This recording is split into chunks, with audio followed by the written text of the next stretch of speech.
Looks like your Okay. broadcast was deleted. What? What?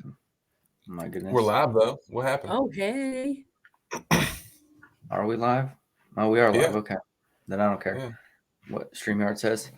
Top of the morning, everybody. Welcome to the shenanigans. We are already cracking up and we're not even live for a minute. So hold on to your seats for today. It's going to be a fun one. It's going to be something. It's going to be something. Yeah. We can't share what was happening behind the scenes because we'll probably all lose our Facebook accounts. Anyway, we've we've got someone really awesome, Miss Jeanette Red, right? High energy. She's always, shutting people down about the fuckery, and she's just a real ass chick. So if you're coming on live with us, wherever you may be seeing us, because we're in multiple places right now, please drop a comment, say hello, let us know, if you're at work on this lovely day trying to sneak this shit in. We're gonna cover some stuff because Jeanette, she found us a couple months ago, and she kind of shot the lights out. Not kind of, she did. She shot the lights out with group growth, her marketing, and she was just like smashing high ticket sales left and right. It was pretty amazing to watch. So she quickly landed in group juice, and then she done so well, we just had to twist her fucking arm to get her to come into the core accelerator with us, and she's been rocking with us in there for a while. Hope your arm's okay, because I know we twisted it really hard to get you there. Yeah, I was just literally like, the second I joined Juicebox, and then I was like, just take all of my money, please. It was like no pulling arms at all. Right. There's not going to be it's not going to be many people that don't know who you are, but there will be some that don't know who you are. So Jeanette, if you could give us take us back in time just a little bit to let us know, what made you want to do something online, start a business, what you did first, leading up to you finding us and where you are now. If you could like walk us through that. Yeah. So I'm Jeanette Red, for those of you that don't know. I just like everybody else, stuck in my house during quarantine and got trapped in the TikTok algorithm of how to make money online because I hate my job, my day job. Not, I should say my second job. This is my real job. Um, I loathe it. It's awful. And I honestly, I guess from being trapped in my house, I didn't want to talk to people anymore. I was like, I'm tired of making 6,000 phone calls a day and just getting shit on constantly, blah, blah, blah. Everybody's story. So I was like, oh, I am going to be able to go online and just like post links and not talk to anybody and make money. Seriously. So that's how I got into this. This is terrible. This is a terrible beginning. So I signed up with Legendary, like everyone else, gave them all of my money. Not all of it, but I bought the blueprints and got started. Didn't have a Facebook group, just posting bullshit ass. Make all this money. You want all this time freedom? Meanwhile, I was like, I don't know what I'm doing. I didn't know a thing. I didn't know what the hell I was doing. It was terrible. So, yeah, and then I realized, oh, I guess I have to talk to people. So come to find out that I like talking to people. I was just trapped in my house for so long during quarantine that I, lost my shit a little bit upstairs. So getting into the online business actually like brought me back to life, believe it or not, which is a good thing. And then I was like, oh my God, I can actually help people, which is what I like to do. I like talking to people. I'm a social person. I'm very outgoing. And then that started to change my content a little bit because I was coming back to life. I jumped into another program, which was probably the most expensive program that I've bought to date. And didn't really do shit for me. Didn't do anything for me. I refused to do a Facebook group because I was like, I am not turning my Facebook into a business. This is my Facebook. Meanwhile, I hated Facebook too, so it doesn't make much sense. So I started a new Facebook, which don't ever do because Facebook doesn't like new people. And then I started a Facebook group off of that. And I got my first 3 days of having that Facebook group, I got banned for 30 days because I sent out too many friend requests or something like that, or I was messaging too many people. So what do you do when you're setting up your Facebook group and they block you for 30 days? You just like, I guess I'll just quit. So that's what I did. And then Jill, everybody knows Jill. Jill was like, hey, I jumped in with these guys. I think you should check them out. So I bought Juice Box in sometime in June. I think it was the beginning of June. And then like the next day, just bought Group Juice. And then you guys were like, hey, you could be yourself in your content. And I was like, I could say fuck all the time if I want. And yeah, so literally I just started being myself and talking normal and expressing my opinion as I always do and using the word fuck and shit and whatever word I wanted to. And amazingly, people were like, "Oh my god, I really like this girl. She's cool." I was like, the whole time I just had to be myself. So yeah, I spent all this money to find out that you don't need any of that bullshit. You just need to be yourself in your content. People will find you and like you. And then you just bring them into a Facebook group. It's literally, that's it. That's the magic of doing this. I was trying to do everything else besides that. Yeah, once I jumped in with you guys, I deleted all of my friends off my Facebook, every single one of them. And then like 2 Nice. weeks later, my mom was like, why are we not friends on Facebook? I had some of the same stuff happen. You so I think there's a lot of folks. You know, I don't have anything bad to say about Legendary. It's an okay place to start. Yeah. But there are some things that could be better, right? I think that's with everything, in my personal opinion. But the majority of people start there and they realize that they need more. It's a great place to learn the basics and the fundamentals and this, that, and the third. Absolutely. So is there anyone watching? Because I'm live on TikTok right now too, plus all the other groups. So is there anyone that's been listening to Jeanette? Like, have y'all been there? Is that like where y'all started? And again, if y'all have any questions, I will try to check TikTok and pay attention to the comments here. So Jeanette, can you tell us kind of what changed when you went through Juicebox and Group Juice, other than you could speak Flippanese, as Ian likes to say, and say fuck as much as you want. What was it that really changed that allowed you to explode your group and start closing sales without like sales calls? Because I mean, you were smacking high ticket sales left and right pretty soon.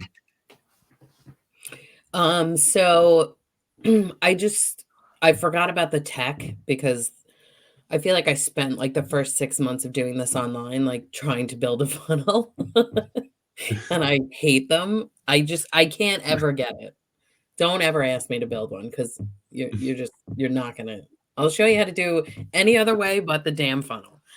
But I was so focused on that, it was like, you got to get your domain name. You got to get a professional email. They were telling me like you have to get a virtual PO box to put in your email. Like you don't have to do any of that shit. So what changed it for me when I jumped into Group Juice was you guys were showing the basics of how to do your content. I mean, that's really what it is. It's your content. You have to, that's how I brought everybody in. I just started talking about all the shit I was going through and like, you don't have to do tech. And when I realized just from just from like I want to say the first 2 trainings in group juice, I was like, okay, I need to figure out I know what my issues are, but I should figure out what everybody else's issues are too. So just from going through like comments and people's groups and all this stuff, and it was always the same shit. It was the freaking tech. People were stuck and they felt like you couldn't ask anybody, because in Legendary, there's like not really any support. There's not a lot of people that have Facebook groups that you can jump in for Legendary. You just don't feel like you can ask a lot of questions. Right. Yeah. And then a lot of times I was getting told, oh, well, just Google it. And I was like, I just paid you fucking $2,500 and you're telling me to Google it? Yeah. So I was like so turned off by that. You know what I mean? Like, can you just answer my question? Yeah. So it wasn't like that with you. Like if I had a question, I had a place to ask it. I could reach out to so many people in the community too. Everybody's super helpful. And most of the time I saw that people were stuck on tech. So I started making content to say, do you want to learn how to do this? Do you want to learn affiliate marketing? Do you want to learn how to start your own online business without all the tech? And I think I made like 3 videos, and then one of them, I think it has like 97,000 views. And then, Ridiculous. yeah, and it wasn't long after. So I joined up with you guys in June, and that happened towards the end of July. And I was on vacation. All this good stuff always happens when I'm on vacation.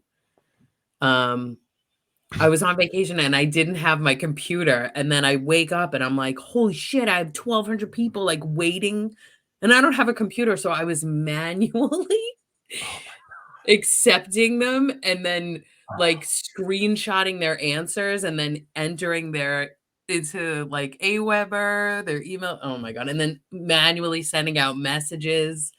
So That's yeah, I wanted crazy. to shoot myself. Mm-hmm. It's a good problem to have, 12 though. Yeah. 1,200. Yeah, literally, 1,200 like, people. I think I woke up that day with 650, and then like the next day was like 850, and then the next day was like 1,200. And So then 3 days. you can only accept like 40 people at a time before Facebook like Yeah. punches you. Yeah. So And I think it's really crazy, honestly, because like we did not experience that by any means, not even close. Can't even hold a candle to it.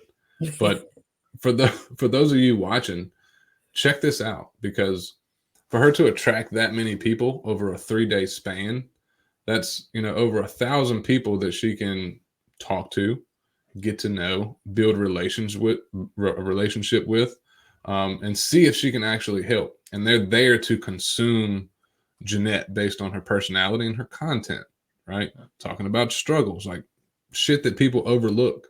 Jeanette's not out here saying, hey, let's make 30 grand in the next 17 minutes with my copy and paste funnel, right? That's fucking bullshit. And that's what sadly gets people to buy. So like we are actually the complete opposite. It's like, hey, if you're not willing to go hard for 3, 6, and even 12 months, we can't help you, pretty much. Yeah. And like with Legendary, there was so, like you said, it's not a bad course, especially the blueprints. I mean, you're getting a shit ton of information for the amount that you're paying. I mean, is it worth it? I think it is. I mean, you learn a lot, but my brain doesn't work like that. Like I was just like shoving shit in my brain and then I was like, oh, look, squirrel. And then it was gone, So with you guys, you guys were teaching actual skills. And everybody says that about you guys because it's true.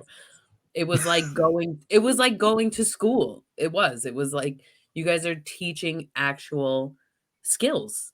The copy and paste stuff is great because it's done for you, but I never learned how to build a funnel. I never really learned. I just imported it into ClickFunnels. That was it. Yep. I never learned how to do any of that stuff. The sales stuff, I mean, I do sales. That's what I do for my second job. But so that comes a little natural for me. But the rest of it, I mean, I knew how to make a TikTok video, but I Right. didn't know how to like make a TikTok video that people would want to come learn from me and stuff, you know? Yeah. I'd And say you, we run the most simple funnel that's not even really a funnel per se. Mhm. Right? Folks thought I was full of shit when I said, "Yeah, I'll create a video and bring someone to wherever I want, which is usually going to be the group or Facebook, and Mhm. then I close my first $1,500 sale in Messenger. No funnel, no ads, no crazy shit. Just talking to people to see if I could Mhm. help. It's Yep. crazy, right? Yeah. Stupid. Yeah. And that's really all it is, too. It's just talking to people, find out what they need. And if you can help them, then you make a sale. It's really it.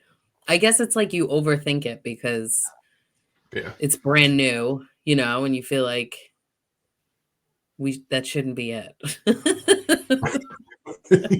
But it really is. It really is. I think one of the biggest things too, when it comes to like the tech and the automations and stuff, like obviously it's beneficial at a certain point, but for new people, it gets extremely. You get super focused on the tech, right? Like, oh, I Mhm. need to change the headline, I need to change the Yeah. button, I need to change my email sequence, and none of it does shit unless you're putting people through it, right? Yep. I literally like everybody wonders why I'm good at tech, and that's because I spent my first year and a half changing my funnels and changing my shit and like not ever sending people to it, but like, hey, I built this funnel and I'm gonna make sales. Fucking doesn't happen. What really matters is what's on it, right? What the wording, the content that's even more important, the content that's pushing people to that thing is what's going to make a drastic difference. And I saw a question I'll answer real quick. Do you need a professional email address? Yes. Out of anything with tech, that's the one thing that I will say you do need. If you plan on doing any email marketing, you plan on doing any type of uh, things like that, you have to have a professional email address. Otherwise, it'll get sent to spam. Yeah. If you're sending like emails from a regular Gmail, it will they won't go to the inbox. I do mine through Gmail or G Suite, easiest way because then you can just sign into Google and then you're good to go. But that is one piece you will need. Email list is important to build. Gives you security with all these other platforms and everything. But if any of you have a question for Jeanette or us, but really this is Jeanette's show, whether you're here on TikTok or in one of the groups that we're going live in, if you got a question, like anything business related, content, sales, Jeanette's got more sales experience than I do. So please ask your questions. She might, fucking cuss at you or something, but I guarantee you she'll give you some great information. Okay. I'm not an asshole, I promise. I curse a lot and I'm going to give it to you straight, but I'm not an asshole. I guess it depends who I'm answering, though. Right. Yeah, I think that was a big thing too, is that a lot of people said that they followed me or they jumped into my group because I was like keeping it real with my content. Like I was like telling people, like you should be in a community where you can ask for help. Yeah. Don't do it alone. You can't, I had so many questions early on and I really had nobody to answer them. And don't be afraid to ask questions either. and I think Especially everybody's so freaking cool. a really powerful thing that a lot of people sleep on too is like the extreme power in putting a focal point on growing your own community, especially in like even the beginning or at some point in your business. If you look at it, like Jeanette has a group, she blew her group up, right? If she even put focus in that community for say the next 6 to 12 months, it's six figures, right? Out of 1,000 people, that's a very realistic number, a very realistic revenue stream just from that group. And a lot of people miss that with a lot of like growing groups. Like, hey, I set up my group and I drive traffic to my group, and then they just don't do anything with anybody in their group. Like, how come they're not buying? It becomes a really powerful space to build like these really cool relationships, community, culture, right? And like, I'll even give you guys a secret tip for those of you that are promoting other products that lack that support. Use your own community to provide that support. It's really going to set you apart from anybody else. Yep. It's very true. I said in one of my lives, it kind of goes from what you say, Flip. She always say dump trucks, digital courses, and dildos, right? And I said, what if you sold dildos? Wouldn't like the person who's buying that from you, wouldn't it be great if they had like a Facebook group where it was like safe to ask questions about, like you're not just going to blast out, how do I use this dildo like on Facebook? You know what I mean? But if you had like a small group of like-minded people, you would feel comfortable asking questions in there. You would make so many sales.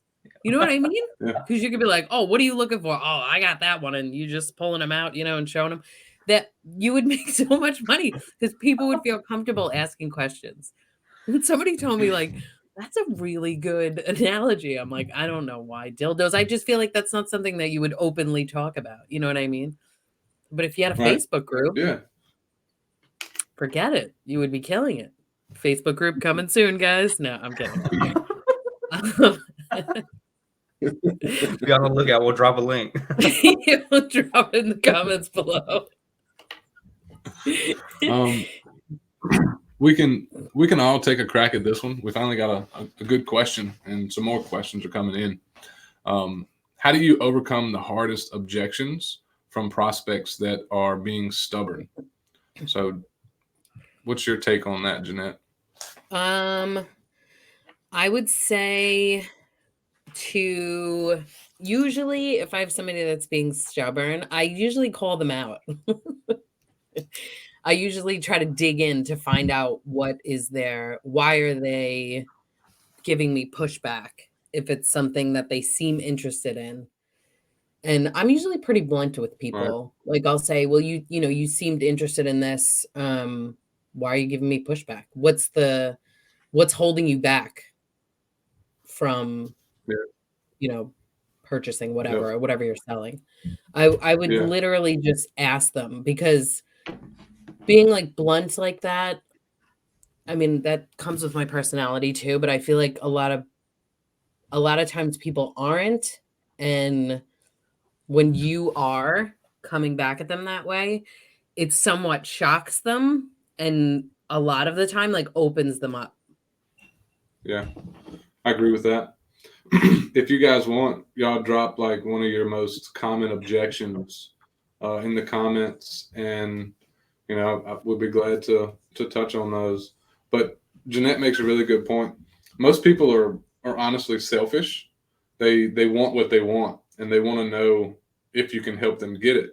But some people will not openly say, I can't do this by myself. So one of the questions I'll ask folks, especially when they give me like a goal they've wanted to accomplish, they'll tell me something like, I want to make $7,000 a month.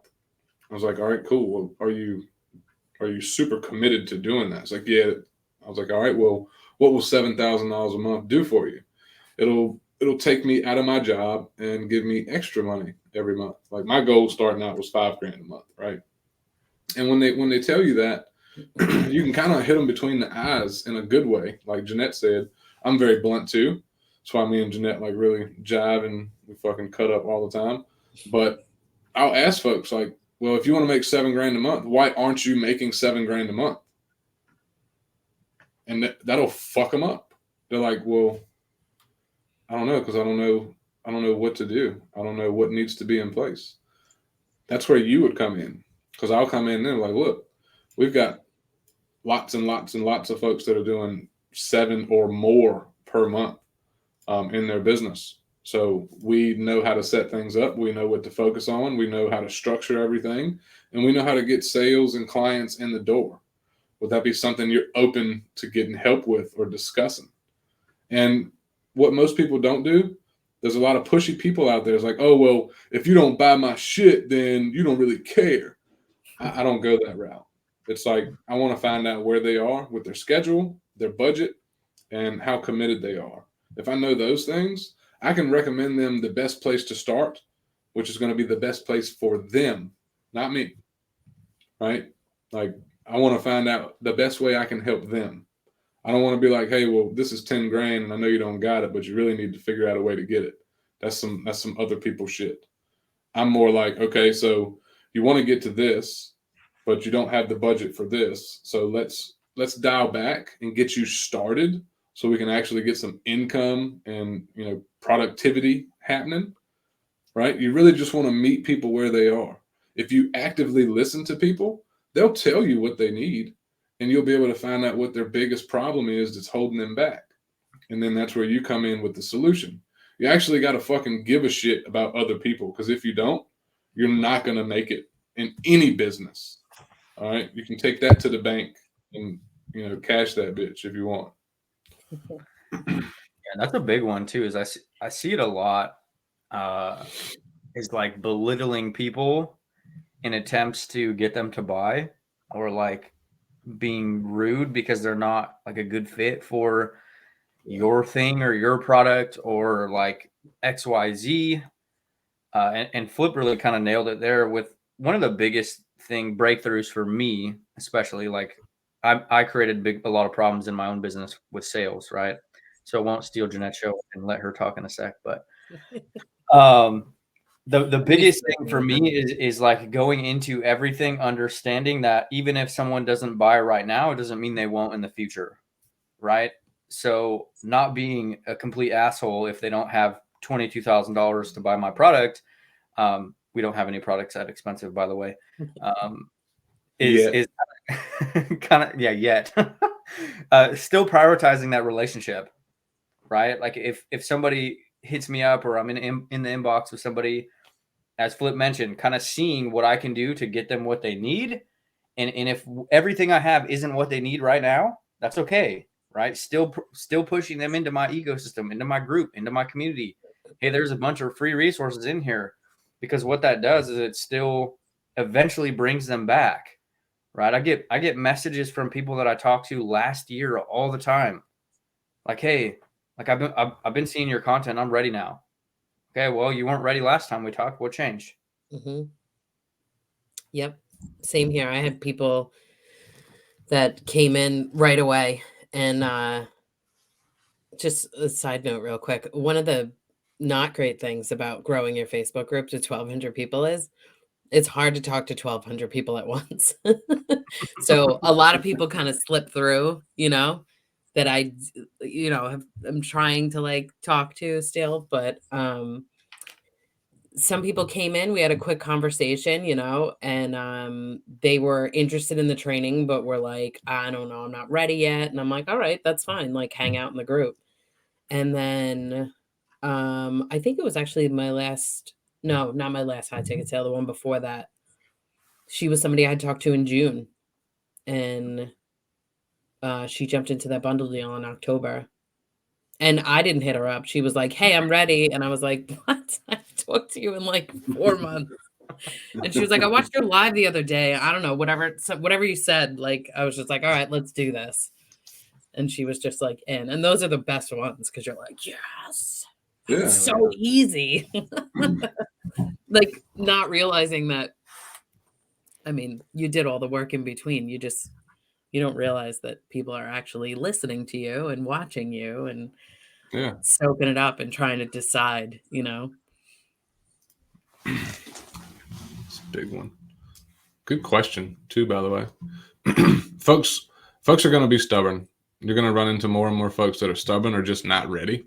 So like my best advice to like literally everyone is make it okay for them to say no.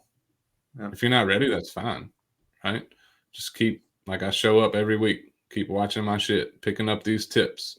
Because this is another reason why I think having your own group is super important, especially going into 2023. If you notice, you could go to my profile or any other content anywhere else, I don't share as much there as I do in my group. I will bring straight up insights of what I'm thinking, what I'm doing, how we're doing things. And what I really want people to see is like our way. This is our way. This is how we operate. This is how I think. This is why I think that way. This is why I operate this way. And all I'm really doing is trying to see who's paying attention, checking people's IQ, see kind of where they are, and if they want to do shit the way that I do it. Because if this is how I'm doing it, and we've done over $400,000 this year, and you want to do it our way, you're probably going to be someone I vibe with and will actually pay attention to what we teach, right? So having your own group, you can share more of the shit that you really want to. And I'm not saying to be vulnerable, but I mean, we're very open and honest in all of our groups. Jeanette, anyone who's in group juice, especially all of our core folks, we're really big on that. We don't like the fluffy fuckery. Okay. We're not just going to come in here and say, hey, as soon as you join my group, I'm going to give you this free training. You're going to be a fucking millionaire before Christmas. Fuck yeah. No. It makes What me we're so saying, sick. yeah, it makes me so sick too, which is why I got to Giving say away it. 700K in But- bonuses. Man, I'm telling you. You should have telling just you. dropped your glass and shattered everything. But tell me if this would make sense for you guys. So if you're talking to someone, this goes for all of you. If you're talking to someone and they ask you good questions, someone said it up there earlier. You ask the right questions, you'll find out what you want, and you'll know if that person is going to be a good fit for you, right? So if I find out that someone's a good fit, getting a good vibe, I know I can help them. If I told someone, hey, look, I've based on what you've told me, I know exactly where you are. I've been there multiple times, and I've got something that'll help you do what you want to do. If I was like, I want to work with you for 12 months, that's going to cost you 10 grand. All right. If I work with you for 12 months, based on that $10,000 offer, I'm going to help you build, $100,000 per year business. Right. And it's going to take about 12 months to get to that point. We have had folks to do it sooner, hit 100K and, a lot sooner, but being realistic, you can hit 100 grand in 12 months. All right. We've did it a few times in 10 months. So that's more realistic. Now, if you can build $100,000 business in 12 months or less, is that worth learning the skills for 10 grand? Let me know. Because if you don't think that way, if you don't think that's a good investment, then I hate to say it, but you probably won't do too much online or brick and mortar for that matter. Yeah, I want to start a business. It's going to make $1 million a year, but I just can't see, investing 50 grand to make $1 million. That's just stupid. I mean this nicely, but no, you are. All right. Okay. And it's like, I don't want everybody to think, because I know I've had people in Messenger be like, oh, well, you do sales for a living. That's why you're good at this. And I'm like, there's a lot more to it than just the sales part. But you have to ask people for the sale. It's not like I have like, oh, I know exactly what to say. Like I sell insurance in my day job. So Right. I'm not selling insurance here. It's totally different. It's different because I sell insurance. You have to have insurance. Like you need it. You have to have car insurance. You have to have home insurance. If you have a mortgage, you have to have home insurance. So I'm selling things that people need. Not to say that people don't need the training. They do, but it's a different sale. It's a way different sale. Because it's not something that they have to have. It's not required by anybody, So it is a different sale, but one thing I'll give you, you have to ask for the sale. Nobody's going to be like, oh, here's my card. Just charge the 10 grand and we're good. I don't even know what you're selling. Like, that's not going to happen. You have to ask for the sales. You have to accept no from people. You have to get, I think it's 10 no's before you get a yes. So get used to hearing no. Like, expect the no. right away. Yep. So then when the yes happens, you're like, fuck yeah. It's like the best feeling ever. Get used to the no's. Get used to it, you know? And then Yeah. it'll just make it easier for you. So like take a little notepad, make your offer and be like, no, check, no, check, check, check. Yep. Yep. And then if you get to 10 and people are still saying no, switch up what you're saying. 100%. You know, you got to test it out. You got to see what works. Before Jeanette tells us what her non-negotiables are and like how she goes about her daily routine, I'll say this. Because Jamie Gardner challenged me early 2021. He was like, Flip, the rest of the month, make as many offers as possible. And then I heard from, I think, Jacob, he's like, if I told you, here's the secret sauce. If you want to make your first $10,000, you need to go and make, 200 offers, right? You need to get your offer in front of 200 people. You'll make 10 grand. Now, how quick would you go out and try to, get your offer? How many offers would you make? How quick would you make that 200 offers? Right? That's the secret sauce. Mm-hmm. So, what's your non-negotiables, Jeanette? My non-negotiables. Content is a non-negotiable.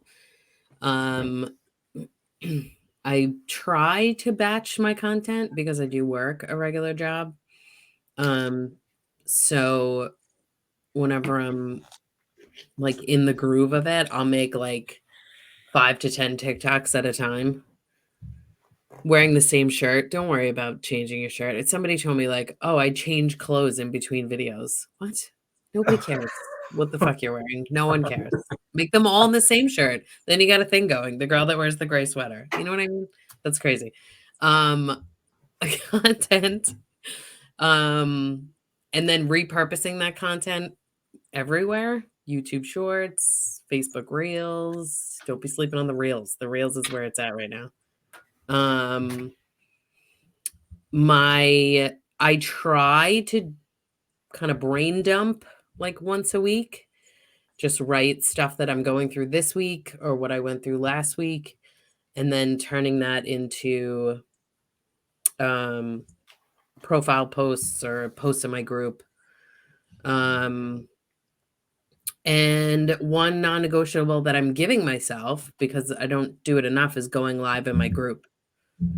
Somehow that always gets pushed off because I'm working on shit that's not more important than that. Your group should be your non-negotiable because that's where the magic happens. So that's definitely something that I'm going to be making my non-negotiable minimum once a week. Especially if you have people in there like Jeanette does, right? I think a big thing a lot of people get hung up on is like they get super linear focused in a couple different things, and then it's like we've seen this a couple times when people jump into group juice and they blow up their group. It's like they explode their group, and then they put a lot of energy into like the short form video and keep doing that and like growing the group, and then they kind of neglect the community. Mm-hmm. Which I would usually advocate doing even the opposite, right? Like once you have a community and it starts flowing, and then like you can literally pivot and put 99% of your energy into that because you have an audience, you have people, right? The biggest thing to think about is like when somebody jumps into your groups is like they made a micro commitment. They're all warm leads. They all know who you are. So prioritizing putting the building the relationship in that space, because it's going to be 10 times easier to make sales from those people, right? If you're not a sales savant like Jeanette or like myself, right? I'm not a sales savant. Putting energy into the content creation, it drastically shrinks that sales process. The better job you can do with the content, the easier the sale becomes, right? Yeah. If you're asking for the sale, obviously, like Jeanette mentioned, right? Yeah. You have to actually ask for it. And your lives in the group, like people are watching those, because I feel like a lot of times people will be like, oh, there was only like 2 people in my live. And I'm like, okay, so give them your time. Like, you're doing the Yeah. live, but you don't see the 452 people that watch it later or tomorrow. You know, people are watching it. Even if they don't like it, if they don't comment, they're still watching it. So go live in your group Yeah. because that's what people are seeing. So, like, don't sleep on that either. Like, some people are like, "I don't have that many people in my group." Like, why would I do a live? So when they come into your group, it's in there already. Yeah. You're Let me you know? let me blow y'all's minds real quick. I've said this a lot, but Jeanette just nailed it. Even if you don't have fucking 10 people in your group, even if you do have 10 people in your group, let's say you have 10. Those 10 people came to your group for a reason, for you. All right, let's do another one. If you have 0 in your group, go live in that bitch. Teach something that you know that's actually going to help someone. Like, pretend like there's 1,000 people watching your ass that want to know what you're talking about, or they're interested in what you're talking about. Because if you catch that energy of you speaking on that topic or teaching that strategy or whatever it might be, that's going to live in your group. And then guess what? That gives you something to go to your other platforms like TikTok, YouTube, Instagram, Facebook, and be like, hey, I went and taught this thing, XYZ, so you can get the outcome of ABC. Who wants to watch it? If it's good and helpful and you've got people in your audience that are curious or need to know about that topic, guess what that's going to do? It's going to bring more people to your group. Oh my God. Let me Oh go a my step god. further. Let me go a step further. You get more people in your group. Guess what? You get more people to engage or talk to so you can find out what other things they might want help with. And then you go live in your group again to talk about those. And over time, even a 30-day span, you could have 5 or 6 different topics that you're talking about that's helpful, that's going to feed the rest and fuel the rest of your content so you can continue to grow the motherfucker. And before you know it, you got a big group of people that want you for your insights and your perspective because of how real you are. Just like Jeanette has been told umpteen times. I joined your group because you're real as fuck. Boom. That's it. Yeah, it doesn't have to be like a 3-hour event either. Like, I don't shut the fuck up. So my lives are always an hour because I'm just like, blah, blah, blah, blah. I don't even know what I'm talking about half the time, but it could be 10 minutes, you know? It could be 5 minutes. It doesn't have to be, just have something. And if you're brand new and you have no one in your group, that's the time to go live because you can get used to it.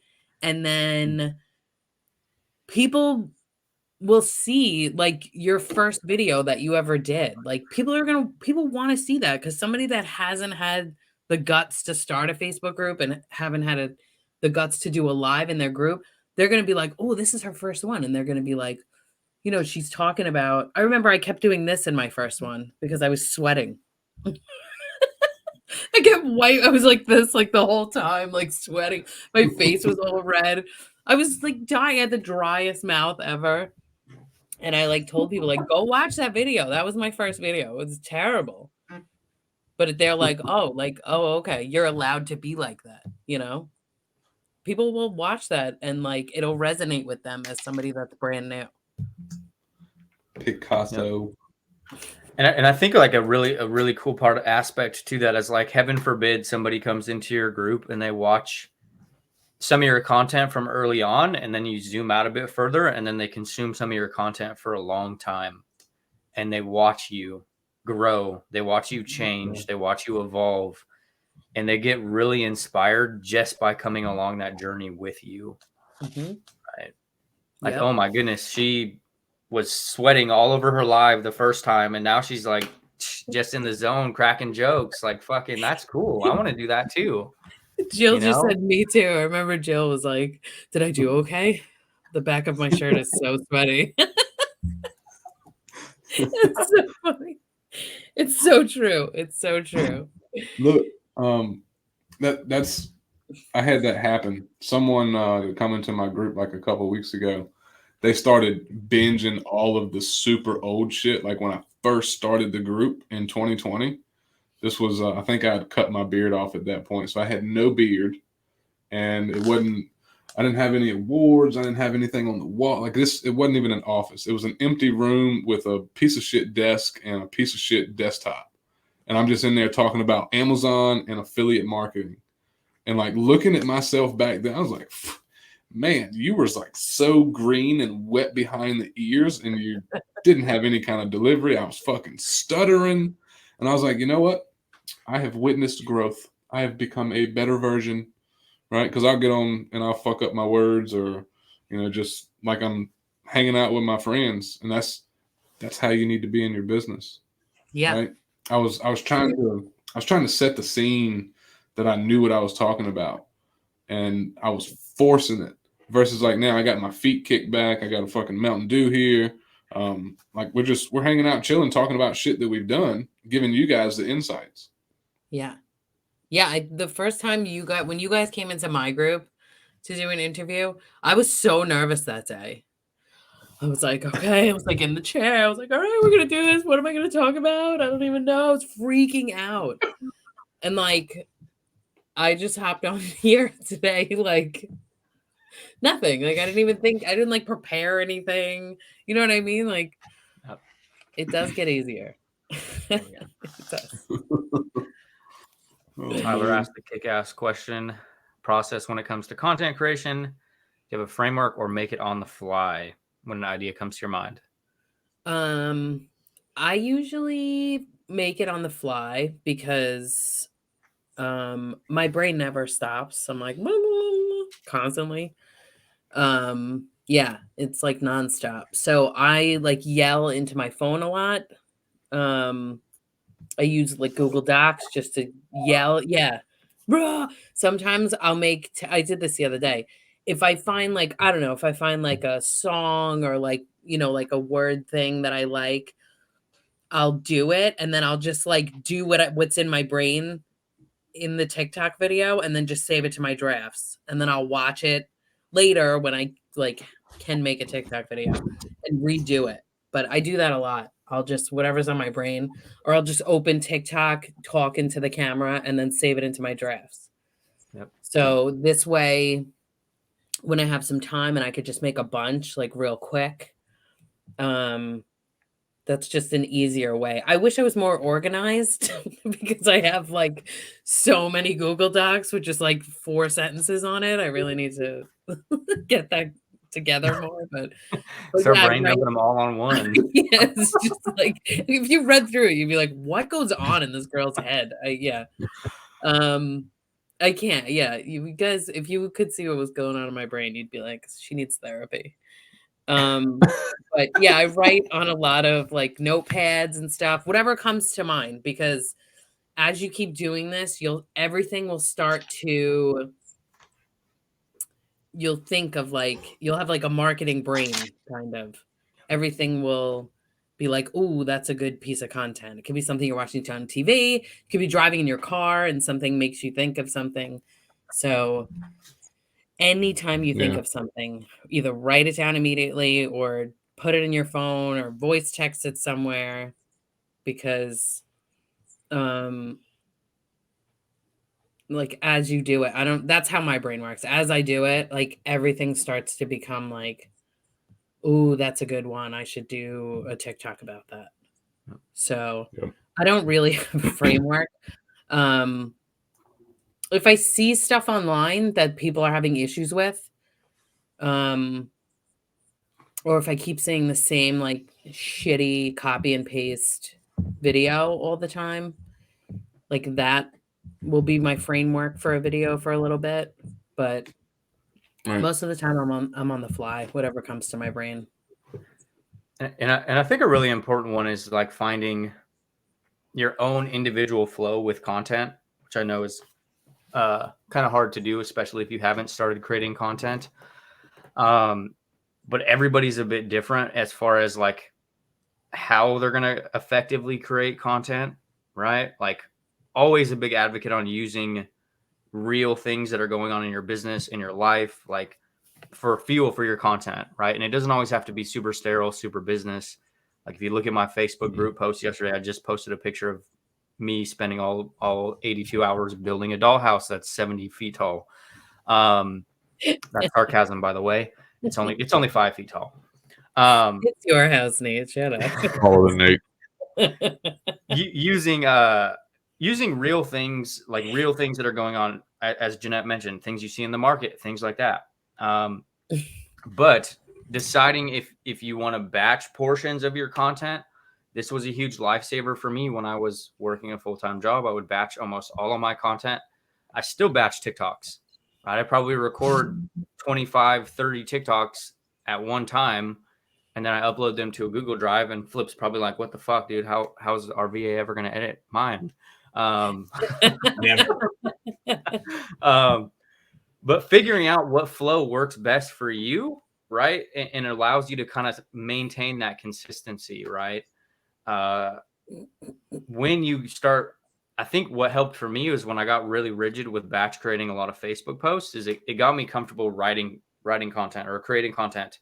So now when I do go create content on the fly, it's easier, right? I understand, like, I'll do it today. I'll go create a Facebook post in a couple minutes about this live, most likely.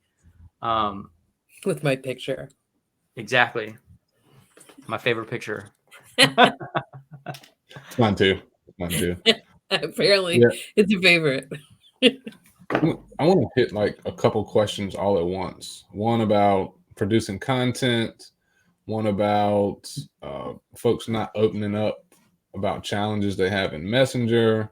What was the other one? And what questions can you ask to bring the pain of your customers to the surface? So check this out.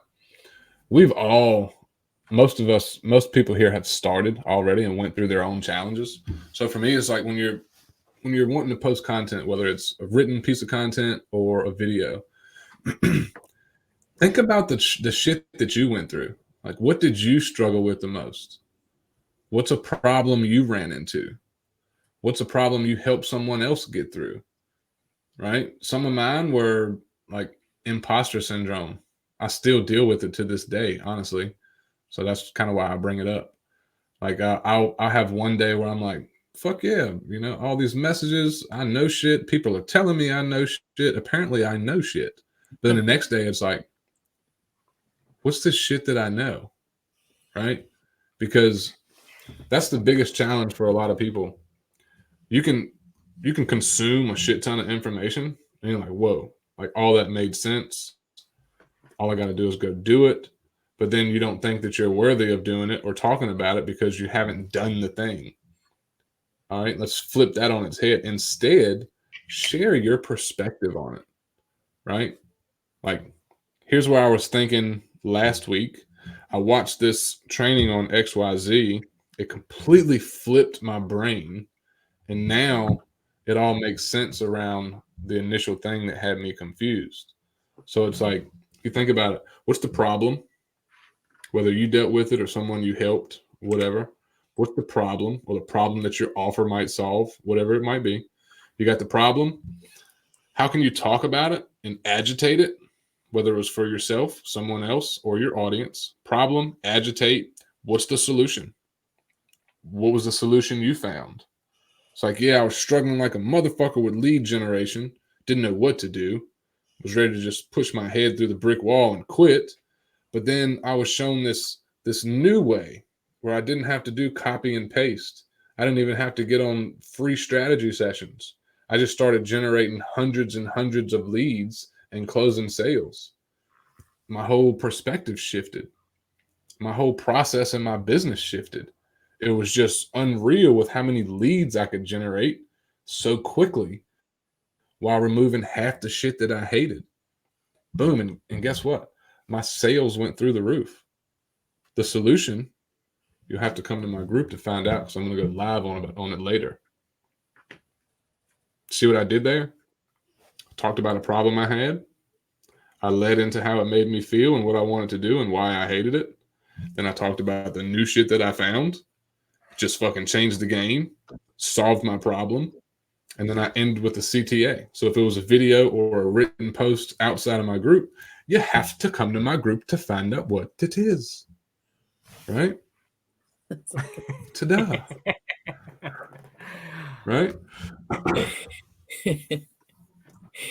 Yeah, bring everything, all of your content. This is my opinion. All of your content should say, come join my Facebook group.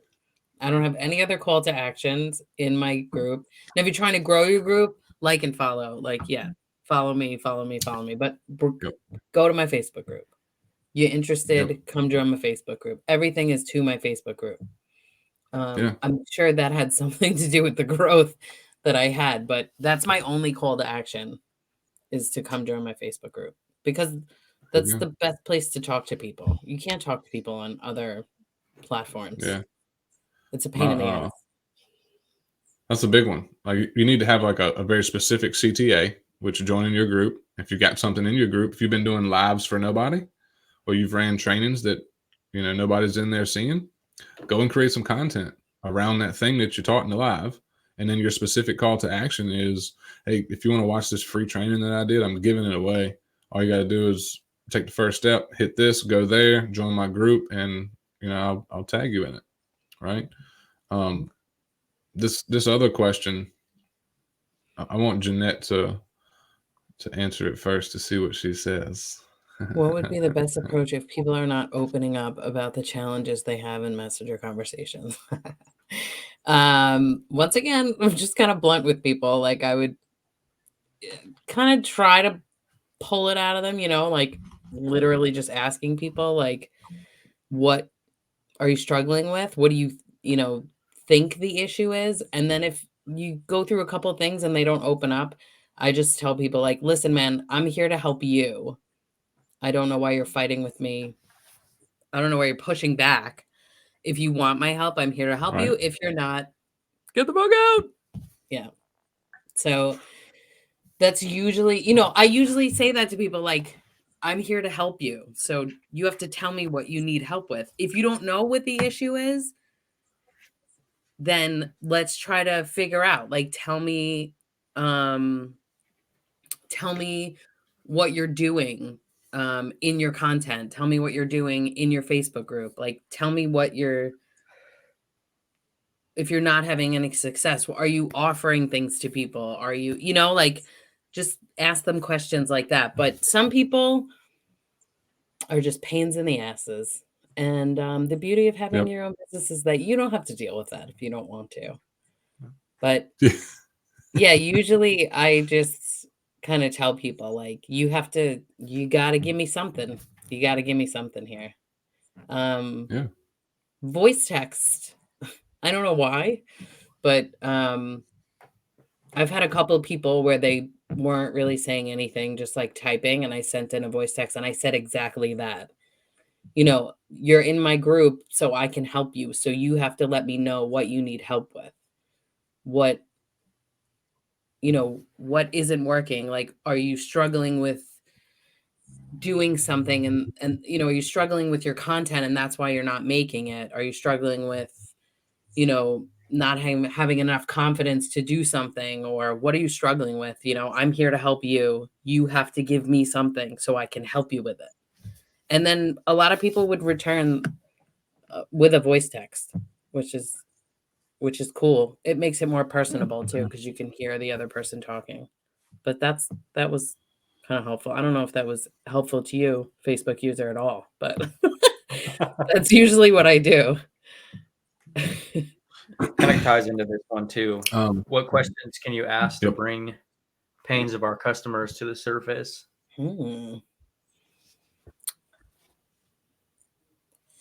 I don't know. I want to put a smidget. I want to put a smidget on that for those two. The more you talk about your challenges and like things that you've solved for yourself or paid someone to help you solve, the more you talk about that in your content, the content's going to do the heavy lifting for you.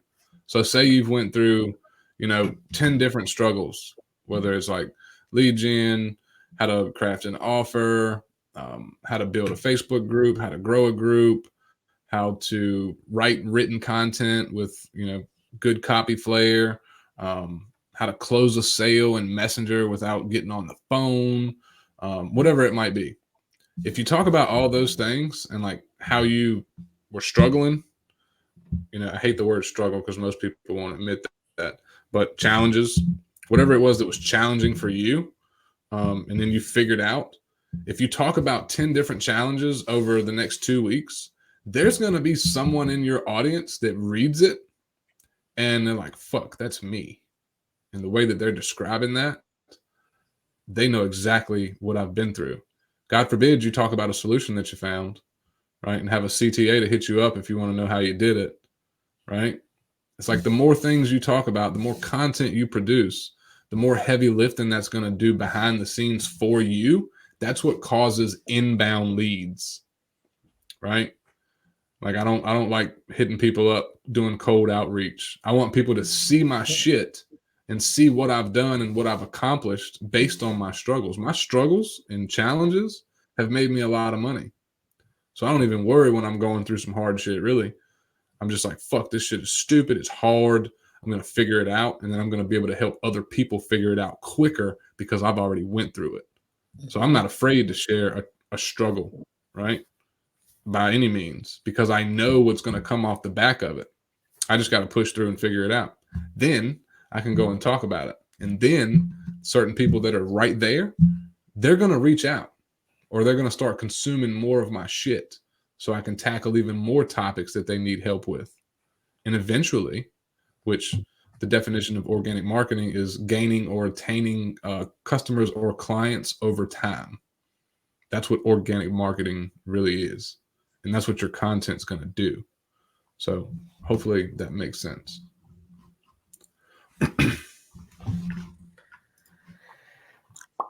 Oh, good. Michelle said that was helpful as fuck to me.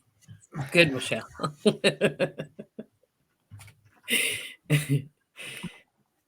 What are some ideas for first group lives? Start with the basics, Kit. Start with the basics. How I kind of did my lives in my group when I was first doing them was I was going through group juice. I was going through the training.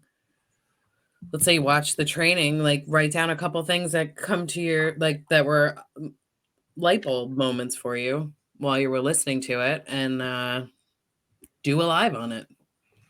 Just think about, what a new person would want some training on in the beginning. Yeah. If you like, yeah. It could What do really you be wish the you would have simplest thing. Right. It could be the simplest thing too. Like, don't overthink it, because they don't have to be these, like, it could just be you talking into the camera. Yep. And it could just be very basic. Just like talk about the reason why you need a Facebook group, why that's important. Yeah, that's probably one of the best routes to go. I would say look at any of the questions you had when it comes to started, like any of the questions you see being asked all the time, any of the questions you're actively being asked, or the ones that you've had when you first started, right? A really cool thing to think about is like going live in your community gives you the ability to capture your energy. So if you have 500 people asking you what affiliate marketing is, I'm going to go create a video in my guide section that says what affiliate marketing is. So I don't have to answer that question over and over and over again for the next 5 years. And another really powerful angle to think about is like, look at the Facebook Live challenge I just did in my community where we all went live for 17 days straight. Doing something like that in your own group with your own story, because then somebody comes into your group and they get indoctrinated to you, right? They're going to consume a bunch of your content and they get to make the decision whether they like you or not, which makes the sale on the back end of that type of stuff or after they come into your group a lot shorter, because they're making that decision on their own terms. They come in and they watch 5 videos of you and they're like, damn, they said a bunch of stuff that I really like. They said stuff that I don't like, right? So there's a couple different angles for like first group lives, but the biggest thing would just be get out there and just start talking about what you're doing. Document your process. Just go live. right? Like talk about what you've done, where you've been, what you're doing, plans, successes, failures, share all of it, right? It's real, raw, transparent. Mm-hmm. What's a big question all of you can ask yourself before you sit down to write or sit down to record? It's like, what do I want to pre-sell on today? What do I want to pre-sell on right now? Right? Like they just said, think about the most common and basic things that you wanted to know before you started as far as group lives. What is affiliate marketing? Right? How do you generate a lead? How do you create content? Like anything. What kind of products can you sell? What's the best place to start? What kind of investments does it include? What do you really need? It's so many different things. You ought to be able to brain dump and it'd be endless, honestly. But the biggest thing is like, what do you want to pre-sell on? Like if I want to go and talk about the investments that I made, what am I doing? I'm pre-selling on the fact that if you're going to work with me or you're going to start a business, you're going to have to invest something. And it's not always money. Sometimes it's time. I can't tell you how many times we've all ran a fucking free training that's helpful as shit. And people are lazy as fuck and won't even watch the free training and go and implement any of it. And like, I don't know why I'm not making any money. Well, you haven't done shit. You lazy bastard. Right? Maybe I'm being mean today. I'm just trying to be honest for real. Like when I'm not making money, it's because I'm not doing shit. Mm-hmm. I said that to myself this month. Like, why are you so slow this month? Well, it's because I'm not talking to anybody in the DMs. Yeah. There you go. It's simple, right? Action.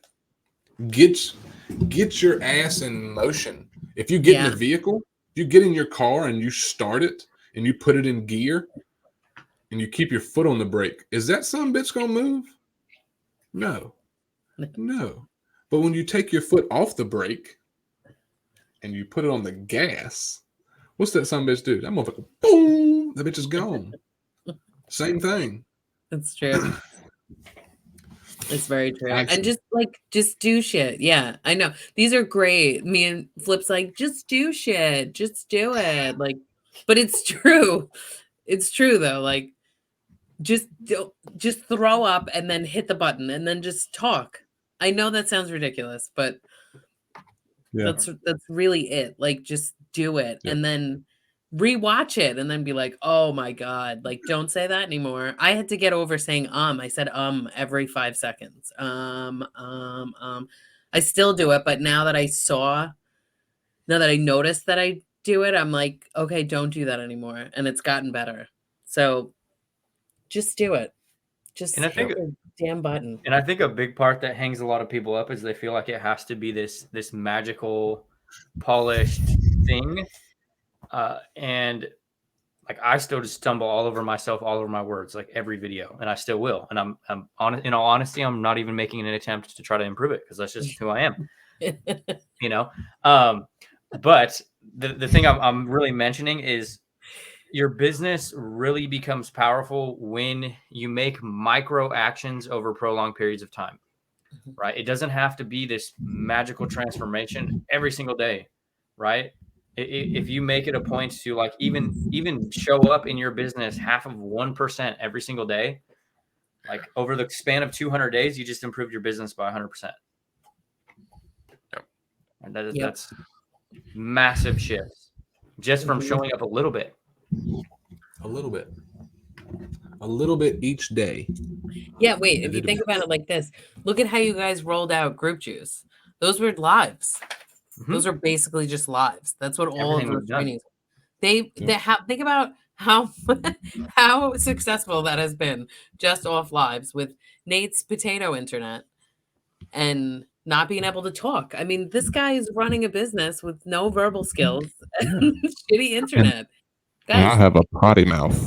Potty mouth. This is what I'm saying. I think that's a big reason too why I love you guys, because I'm like, you guys are just going off the cuff. You're like breaking up. The internet's breaking up all the time, and then you just make a joke out of it. Like, there's no perfection here. There's no such thing as perfection. So, buddy, what are you doing? I agree. We do shit on the fly. Like, look at what Michelle just said. Like, let me read that for those of you that might not be able to read, whatever. I went and asked people in my group what they wanted to see, and they fucking answered me. They want information on lead generation. And I'm panicking now. So we'll talk about the panic. But first, let's identify the fact that you asked people what they wanted to see, and they told you. Mm-hmm. Simple research, market research, testing different things, just asking questions, right? Running polls. So now you've got something. So now, as far as the panicking part, let's take that panic and turn that shit into fucking excitement, because that's really what panic is, and anxiety is just overexcitement. Anywho, so all you need to do, Michelle, is look at how you generate leads. What do you believe the best way to generate leads? How have you generated leads? And that's all. That's really it. All right, planning live about lead generation. I don't care if you generate 10 leads or 100. Here's how I generated my first 10 leads. Here's how I made my first sale from my lead generation. Here's how I generate leads and turn them into sales. Creative. But that's awesome. Yeah, that is awesome. And that's a good thing too. First of all, Flip's face is frozen, I think, unless it's just on my end. And he was like a ventriloquist for a little bit because his mouth isn't moving, but he just said so many things. But I did notice that asking people what their issues are in the DMs, a lot of people won't answer. But if you do a post in your group that says, hey, what do you guys want me to do a training on? Or what do you need help with? Yep. Boom, comments. Like everybody will tell you that way. So that's a good way. That was good that you did that, Michelle. Like that's a good way to get people, just ask them what they need. Yeah. And a really powerful angle with that is positioning, right? This is something that a lot of people miss too, is like, I think I have a pending post in my group right now that's like, hey, why aren't you making money online? Like, nobody's going to fucking raise their hand if you're like, hey, why is your affiliate marketing business broken? Like, nobody is going to publicly admit that their business is shit. So you have to position it as like, hey, what do you want? Like, what is something that you want, right? What do you think would be helpful or beneficial from the group, right? A big one is going to be positioning, because nobody's going to be like, especially in a bigger group, they're not going to be like, hey, I'm struggling with XYZ. Nobody wants to openly admit that they're struggling with stuff. So if anybody that is going to go implement this, like, think about the consumer's perspective on it, right? How can I make your business better? How can I give you some value for free versus like, hey, like, why is your business a dumpster fire? Nobody's going to answer that.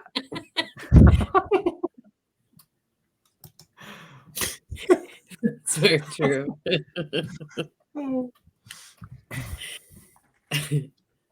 Let's see. Here's another good one. If we know a person has a problem, we have a solution, and that person is ready to look for a solution. We offer free value, and now we have to make a switch from offering value to ask for the sale. How can we make that transition effectively without coming across as another salesperson? All right, first, technically we are salespeople, but we are also problem solvers. And because we're salespeople, we are problem solvers. And since we're problem solvers, we're salespeople. It goes hand in hand. We're also business owners. We have solutions, right? So it's our job to find the people that have the problem that we can solve, right? And it's another part of our job is to do our content and our marketing so that people that have the problem find us because we have the solution. So you'll have people in your audience that they aren't aware, like they're not problem aware, but they read a piece of your content, they watch one of your videos and like, fuck, I have that problem. Now they're problem aware. Then they choose to come into your world and follow your CTA, right? Now they're problem aware. They need to be solution aware. So as you're talking about how you solve these problems, whatever that problem may be, that's the solution. Now that they're solution aware, so they know you have an offer. So it's simply, if you're in the DMs and you're talking to someone, it really comes down to that. I will quickly pivot to, my sales process or making an offer if I'm 100% confident they have a problem that I can solve. So how you switch to it, if you're building rapport and you're asking them questions and they're ticking all the boxes and like, yeah, I have this problem. Like, yep, well, my offer does this and helps you with this, blah, blah, blah. It simply can be, hey, so based on what you told me, that's exactly what I help people do. Would you be open to getting some help doing that so you can do it faster? Or Like, hey, do you feel like you can fix this by yourself? I'm like, yeah, I think I'll be okay. Like, okay, well, how long have you been dealing with this? Oh, about 3 months. Well, why haven't you fixed it? Why are you still having that problem? Right? Not to be a dick or an asshole, but I'm calling a pot if it's a pot, right? So that's how you can just transition. And you want to make it all about them because it is all about them. What's the outcome that you want? Oh, well, I want to fix this fucking problem so I can start making money and have a profitable business. Okay, well, if you can't do it by yourself, I would highly suggest you find someone that's already doing what you want to do or has already done what you want to do, right? And just so happens, since we're having this chat, I'm that person. Would you like me to help you? I'll be glad to explain what that looks like, investment, duration, all that good stuff.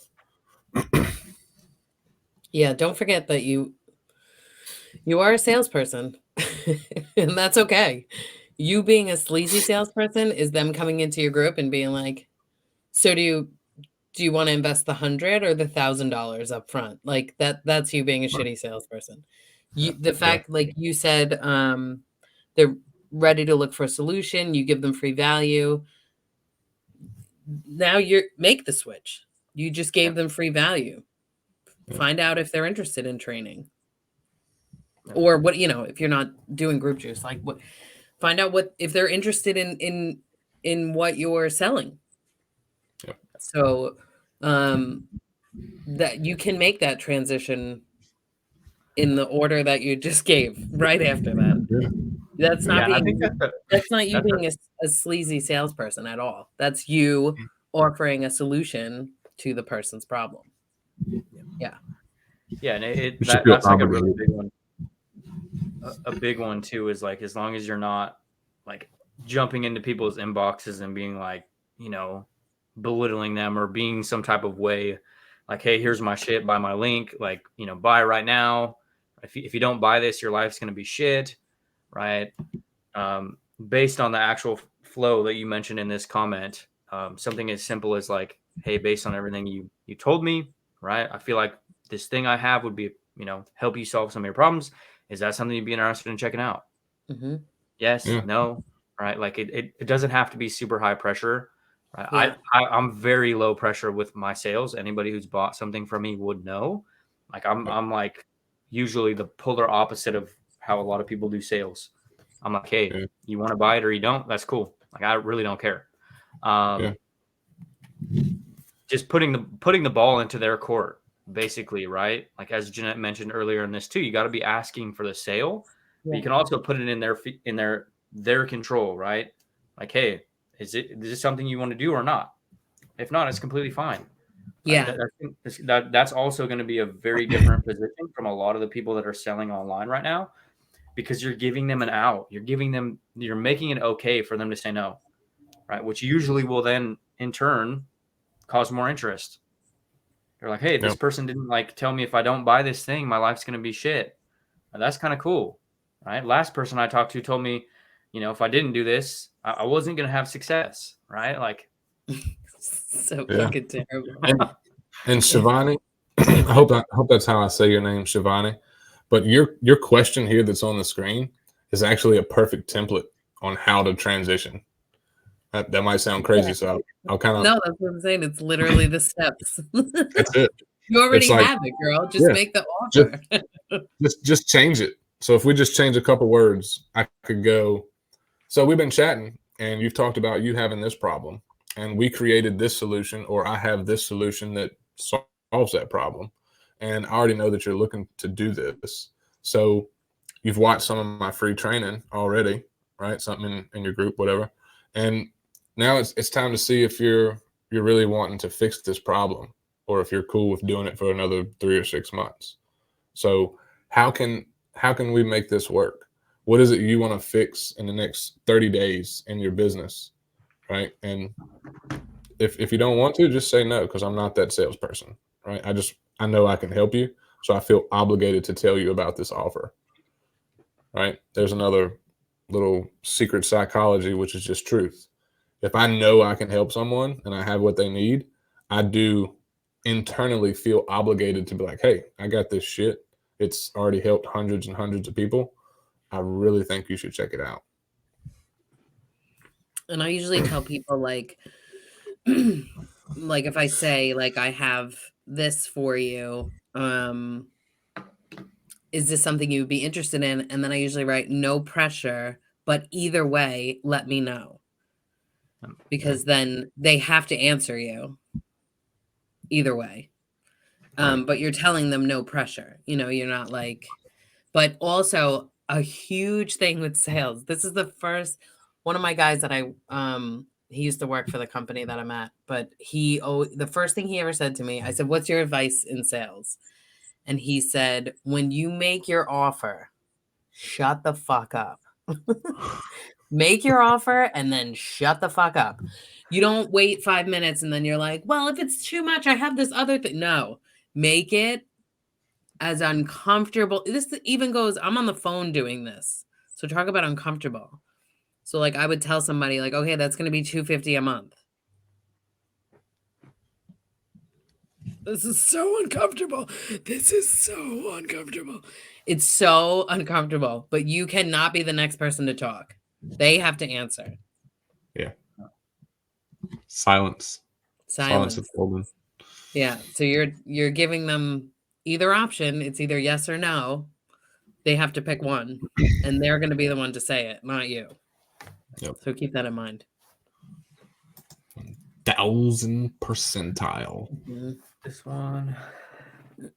Yes. Some of your best personal members. Yes. My answer is yes. Okay. It should be why you switched, right? You don't want to, like I've seen so many folks like, oh, my audience is going to be mad. I've spent so much time talking about, XYZ program or XYZ company, and now I'm switching. That's okay. Why'd you switch? If it was to, change your life for the better, or it was something that aligned with you a lot better, if they get mad at you for switching, then they ain't your people, no way. Straight up. Right. Yeah. When I made the switch in 2020, because I went through Legendary January 2020. I bought the blueprints, all that good stuff. And I was still struggling, couldn't get any help, blah, blah, blah. And I made a switch. So I just let everybody know, here's why I switched. Here's what I'm going to be doing now. Here's what you can look forward to in the future. And I'm still on that same exact path. Right. Still on that same exact track of when I made that switch. But I just told everybody, hey, look, if you want to unfollow me or unfriend me, totally cool. I get it. But I'm making this switch for me because it's going to be better for the folks that do continue following me or continue being my friend, consuming my shit. So yeah, perfect right there.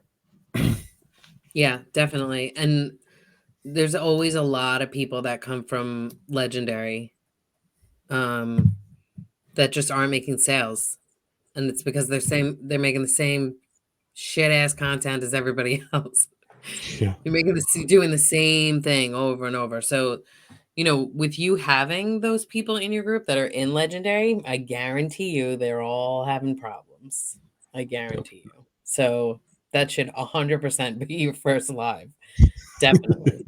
Talking about, you don't need, I'm telling you, they're all stuck on the goddamn funnel. They're all stuck on all the bullshit they throw at you up front, all the techie stuff.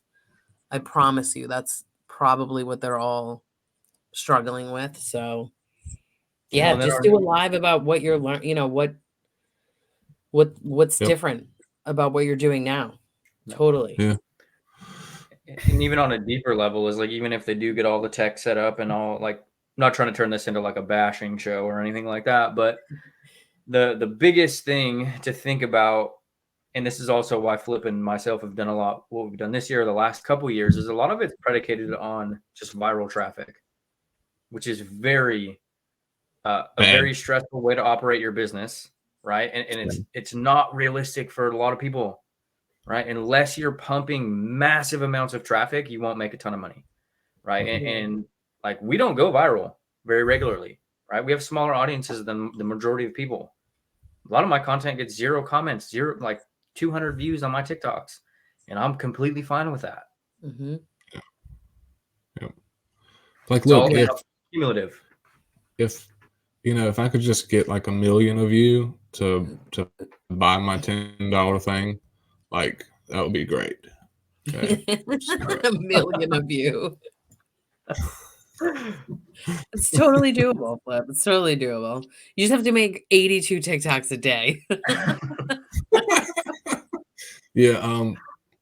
Okay, Shivani, back again. So let's give a perfect example that's actually relevant to an offer that we have. Am I trying to pre-sell you? Sure. Would I like to sell you? Absolutely. Just because I'm that fucking honest. Sorry, not sorry. So if you're watching this, there's a good chance that you have some kind of product, service, offer, affiliate thing that you're selling or trying to sell. And maybe you have not sold as much of it as you want, right? You've made plenty of offers, you've created the content, you've had the conversations, you've been adding the people, and nobody's taking you up on your offer, right? Or you're not getting as many buyers or sales or clients as you want. Okay. It's a big problem. You can't generate the right leads, and the leads you do generate, they're just freebie seekers. They don't have any money, and they're not buying from you, and you're not closing the amount of sales that you want to, right? Safe to say that's a typical problem, right? So what we've done now, we actually run a program called the Core Accelerator. That's Nate and I's. Jeanette is in it. We got about almost 20 people in it that we work with very closely, and Like the it's coolest got a people price ever. tag. Yeah, coolest people ever. It's got a price tag of $5,000 to $10,000. Now we've helped folks go from anywhere from $0 to $5,000 a month. We've helped folks cross $100,000 in less than 4 months. The quickest me and Nate have made six figures over 100,000 is about 2 months. So just imagine 2 months, 100,000. Holla back, whoop whoop. It's because of how we do our campaigns and run promos so that we can effectively extract the right people to buy our offers, that we are 100% sure that if they implement it and deploy it in their business, they get results, right? So no more wondering when you're going to make your next sale or if your next promo is going to be successful. So if you're tired of getting ghosted or talking to freebie seekers, they just want all the shit that you got for free and they don't understand the investment, and you actually want to find your tribe of people that you would love to help with and they're happy as shit to pay you, then this is for you, right? So I talked about a problem. I've now agitated it, which is real. Like, this is all real shit. I've agitated it now. Now here's the solution. Grab predictable profits. You don't have to pay $5,000 or $10,000 to come into the Core Accelerator. Instead, you can come hang out with us for a day while we break down and show you how we've done all of our content the last 10 months to do over $400,000. This is, like a dozen different promos. It's where we've created offers. It's where we've done JVs, but every single one of them has been successful, right? And the folks that work with us closely, like Jeanette, when they do this and deploy it, they're also successful. So it's been repeated time and time again. It's, predictable. So if you're in the public and you're not in group juice, you can still come and hang out with us in Core for an absolute one day. It's probably going to be 3 hours, if not more, where we break this entire process down so that you can easily deploy it. And we're only going to charge you $200. God forbid if you run one of these strategies and fuck around and make $5,000, I'm pretty sure you'll be okay with that $200 investment. If not, all good. We're going to take it to $1,000 first of the year if we bring it back. So problem, agitate, solution, offer. If you want the predictable profits, holler at me, holler at Jeanette, holler at Nate, and we'll get you sorted before we absolutely cap these spots and stop people from coming in. Ta-da. Huh? You see what I did there? You see what I did?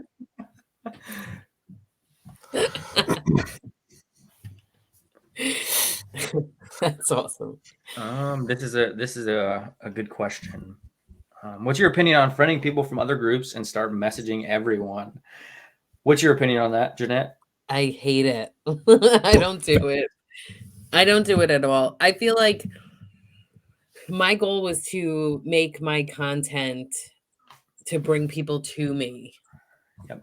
And I think a lot of that has to do with I get DMs all the time that are like, hey, oh God, they all say like roundabout the same thing. Hey, I see you're an affiliate marketer as well. How's your business going? And I'm like, who the fuck told you to write that into a DM? I can't. That drives me insane. So, not that I would message someone that way, but I was like, I do not want to do that. Also, for a living, in my second job, I am calling people all day long and chasing people down. That's what I do. I sell insurance. So, whether you were interested in a quote or not, I'm calling you and telling you I could probably save you money. And then I'm calling you 3 more fucking times. It's annoying. I've been doing it for 10 years. It's annoying. So I don't like going into other people's groups and friending and messaging people. I don't like it at all. Does it work? I hear it works. I do. I'm sure, you get a couple of people to talk to you, but you're gonna have to send out like a shit ton of messages to get people. I feel like it's a lot of work for not a lot of return. Let your content bring your people. Let your people find you. They will find you. I promise. Yeah. It definitely would you rather can. That's how I made my first sales. But everything that Flip and myself, I won't speak for Flip because he's right here. But everything we started doing early 2021 was to eliminate this exact aspect from our business, right? Sending 50 DMs, 50 friend requests. It's fucking daunting. It sucks. And there's so much better ways to do it. Like in our opinions, obviously, Group Juice is predicated on this, eliminating this exact strategy from your business. Yeah. And it's like when people are still out there, I still get them. And it's like, you're basically building. And the thing that really fascinates me is I'll see people that have been adding people in like pulling people from other people's groups for years. It's like, what about just doing it from your own community? You know how much more more inclined they're going to be to respond, right? If you have a group of 1,000 people, that's 1,000 conversations you can start. You have a group of 100 people. It's a great way to be proactive when you're first getting started because, as Nate said, he wouldn't speak for me. That was what we learned how to do. And you can do it. But that was one of the things we got burnt out on. It's like, would you rather message 1,000 people and be like, hey man, I saw you're a part of this group, and it looks like you're an affiliate marketer. I just wanted to connect. Like that is so generic in like 2019. It's not even funny. And I literally do not respond to those messages. So instead of cold messaging 1,000 people and poaching from other people's groups, because that's what you're doing. Sorry, not sorry. Like if you're gonna come into my group and poach, the group that I've built, I'm going to fucking call you out because, in my opinion now, which my perspective has changed over the years, it's lazy. It's like, hey, I see this guy's got 4,000 people in his group. I'm just gonna go in there and I'm just gonna message everybody and see if I can generate any leads instead of building something of your own. Because when you do build something on your own and people come into your group and poach, you're going to feel the exact pain and frustration and pissed offness that I feel when people try to come into my group, because I've taken a couple years to build this group to what it is and to get the amount of people and the level of people, right? I only want elite people that know this shit takes work and they just want valuable insights from being in the trenches and investing over 100,000 and making multi 6 figures, right? Mm-hmm. If you want to come in my group and poach, you're dead to me. Like you can just carry your ass on. Like I don't teach that anymore. I'm not about that anymore. This is why my shit has changed, because I put in fucking hard work just without steel toe boots. So I wouldn't encourage it, because you can go and create short form content right now and get in front of the right people and invite people and grow your own community that by this time next year or even the next couple of months from now, you can have hundreds and thousands of people in your group that love you for who you are and want to do business with you because of who you are. To me, community, having your own, is going to be even bigger than it is now in 2023, 2024, 2025, and so on. Look at all the people that are doing 6, 7, 8, 9, and even 10 figures. Yes, that's a number. And yes, I know people that are doing it. They have their own Facebook groups. And that's how they're crushing it. I'll tell you what, the one girl I know who's crushing it with Legendary, she has a Facebook group. She's doing trainings on funnels, email autoresponders, how to make content. She's doing all the things that no one else is doing with Legendary Marketer, and she's crushing it. She's on the leaderboards all the time. She's basically doing the Group Juice way. She just doesn't know it because she's not a part of Group Juice. Yeah, she, and that's it.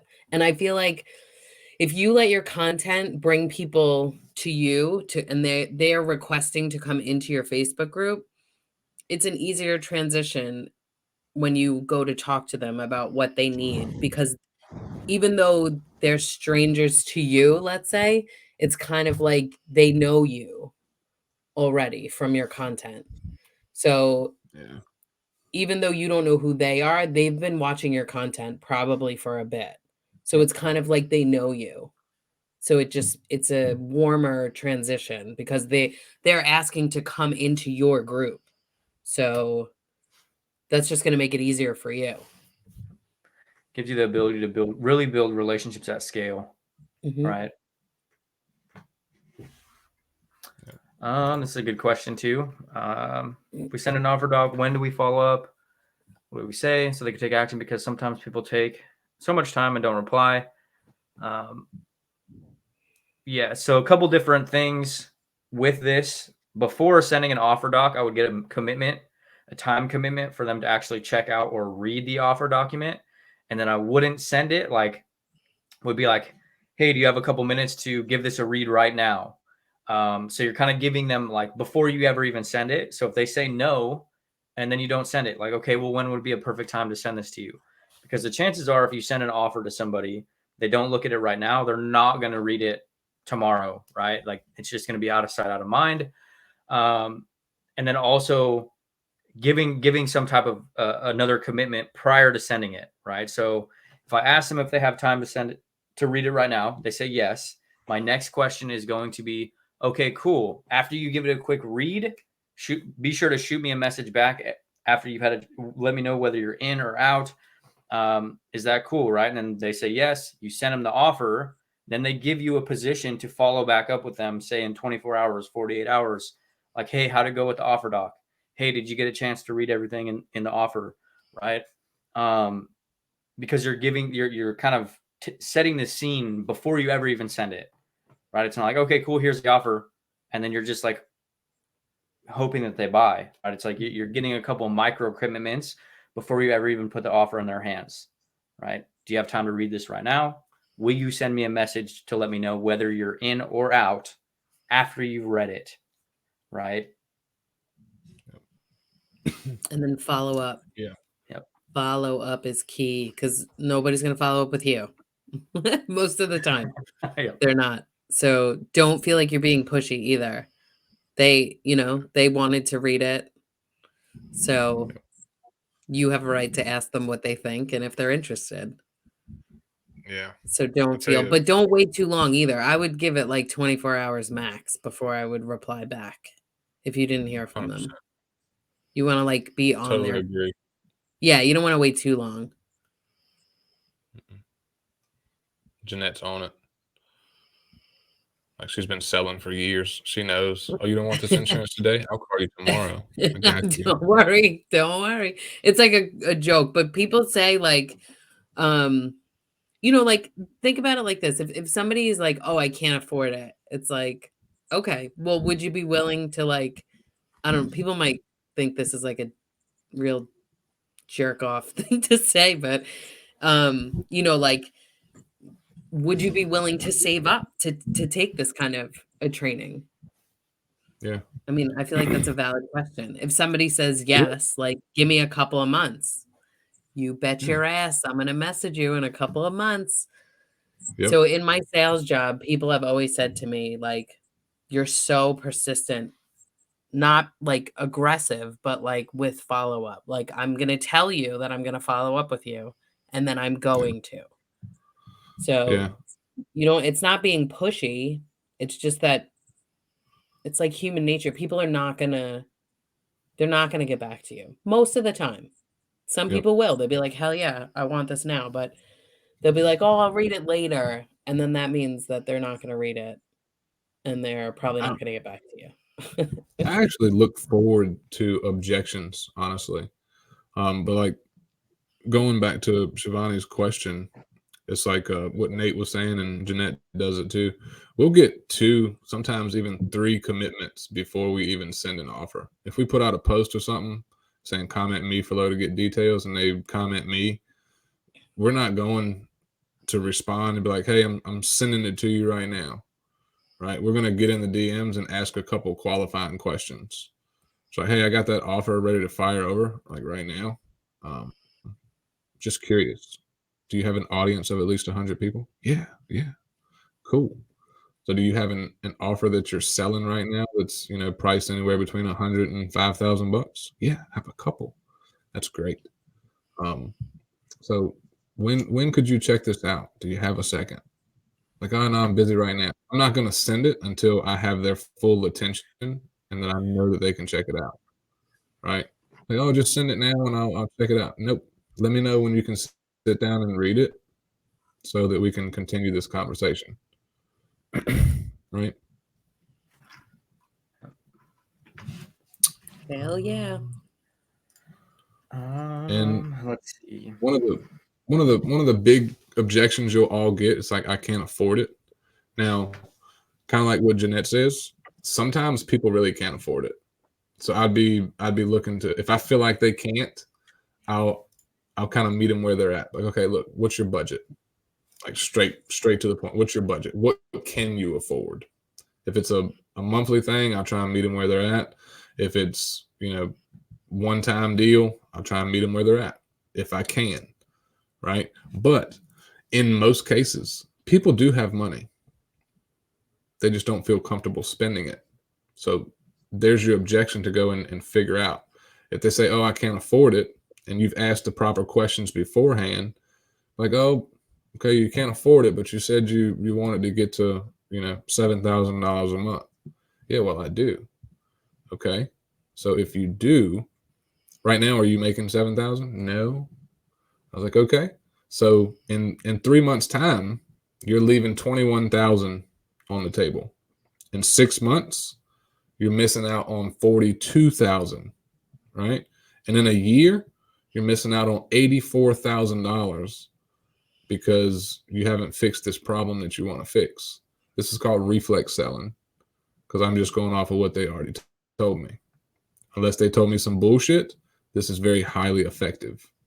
But it's not to be a dick. It's not to be ignorant. It's to really get to the bottom of why they think they can't afford it or they're not moving forward. If they're like, look, dude, I really just don't have it. Cool. No worries. Totally understand. Finances can be tricky. What can we get you started with today that you can afford so that we can work your way up to that 7,000? See if I can help you start making an extra 1,000 a month. Right? It's all about them and how you can help. The more you do this and actively listen and genuinely want to help, the better interactions you're going to have, the better conversations you're going to have, and the better conversions that you're going to have. And then in return, it all fuels your content and you can just kind of relax and be yourself. Mm-hmm. Yeah.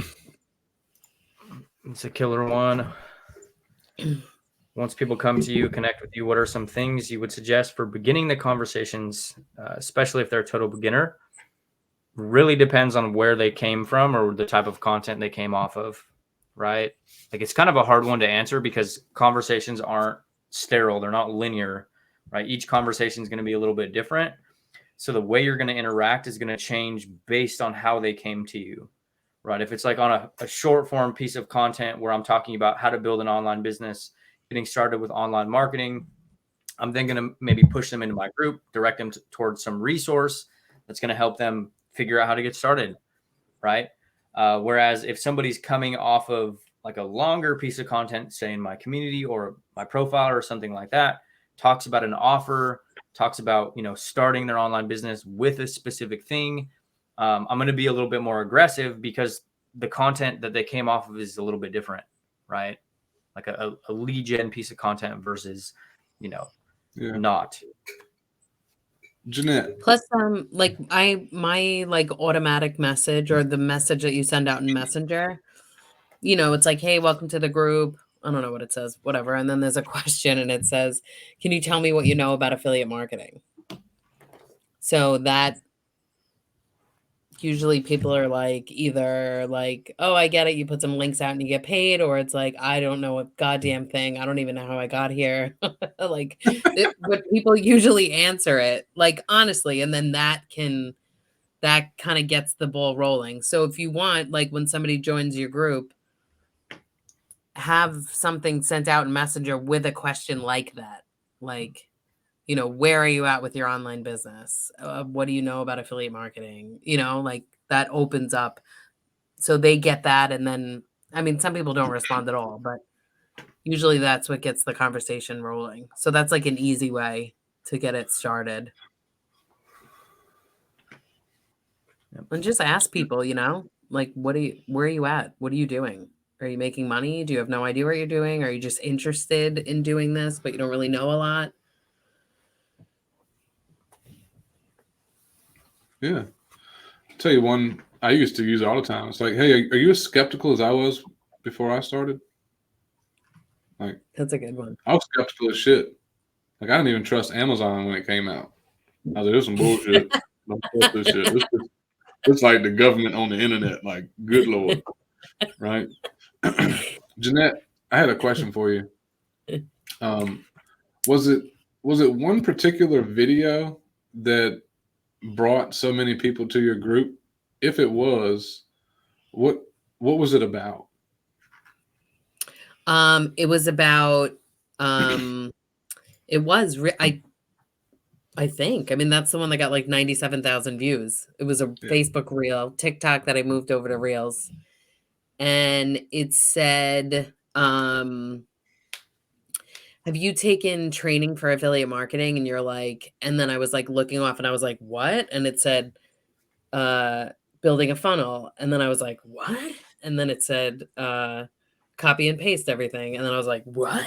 And then it was, I was like, I'm ridiculous in my videos. Be ridiculous as you can in your videos. People love that shit. And then it said like, put your face everywhere. And then it said like Facebook, Instagram, TikTok, Quora, like all these, websites pop around. And then I was like, are you as confused as I am? Like, do you want to start from scratch and learn the basics? Come join my Facebook group. And that was literally it. Because I said, what are people having issues with? They're not learning. Perfect. Like, yeah, they're not. That was a perfect example of problem, agitate, solve. You're just solving it with CTA to your group. Yeah. And then I stopped making content like that because I was like, I can't have anybody come into my group right now. I can't handle any more people right now. But yeah, I mean, that's what I usually tell people. Like, figure out whatever you're selling, whatever your business is about, figure out what the issue is, figure out what people's problems are. Yep. Make content about it. Because that's what's going to bring people in. Last question, as far as comments, because I had no idea that we've been rocking for 2 hours already. Like, geez, has this been helpful? I know we've lost a few folks, but for those of you still watching, has this been good? Because I feel like time has just flown by. So if you found this like helpful, drop your true feelings in the comments. Yeah, and trust me, only honest. Be like, only this was shit. You guys wasted an hour and 48 minutes of my life. Yeah. So You can if say it was that. helpful, just put that in the comments and let us know. We will use it for marketing material later. FYI. Just saying. No, seriously though, I really hope it's been helpful. But we'll hit this real quick. Jeanette, what kind of questions do you ask people? And then we can all kind of jive on it. To dig deeper with the challenge a person has. That